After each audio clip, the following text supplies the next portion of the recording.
Prime Minister of the Republic Tashmë of për Albania. Kryeministri i Republikës së Shqipërisë. Faleminderit që më keni ftuar të jem pjesë e këtij rrugtimi, zoti President.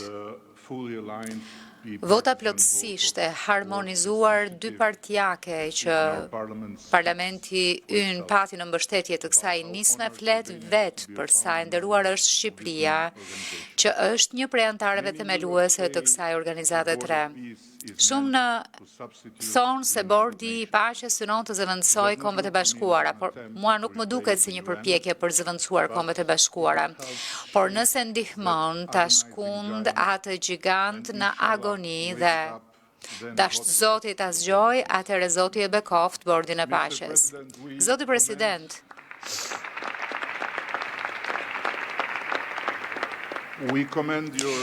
ne përgëzojmë rolin tuaj vendimtar për të ndalur konfliktin pikëllues në Gazë dhe Shqipëria ka konfirmuar pjesëmarrjen e saj në forcën e stabilizimit me trupat e saj.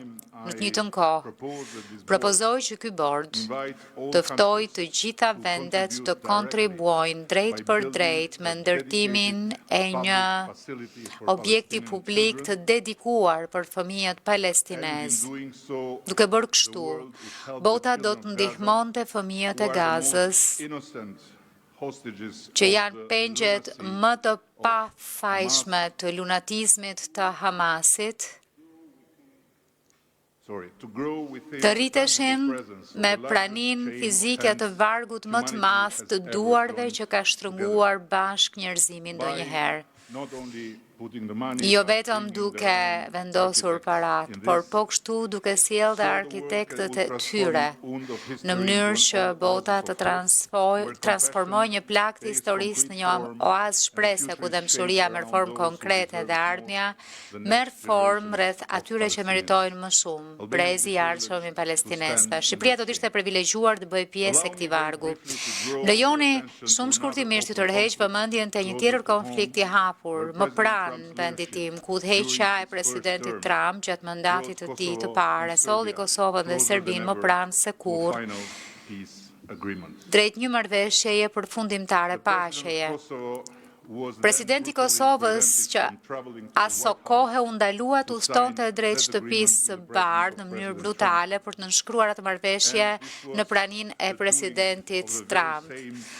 Dhe në fakt kjo ishte ajo çfarë u bë nga ai prokuror sikar që përndoqi edhe vetë presidentin Trump dhe për këtë u bë i famshëm botërisht. Sot, presidenti i Kosovës ka kaluar 6 vjet në një paraburgim nga një gjykatë e posaçme në Hag sponsorizuar nga një sër shtetesh demokratike, disa prej tyre të pranishme këtu e që duhet ju vi turp nga ajo lloj drejtësie ndërkombëtare.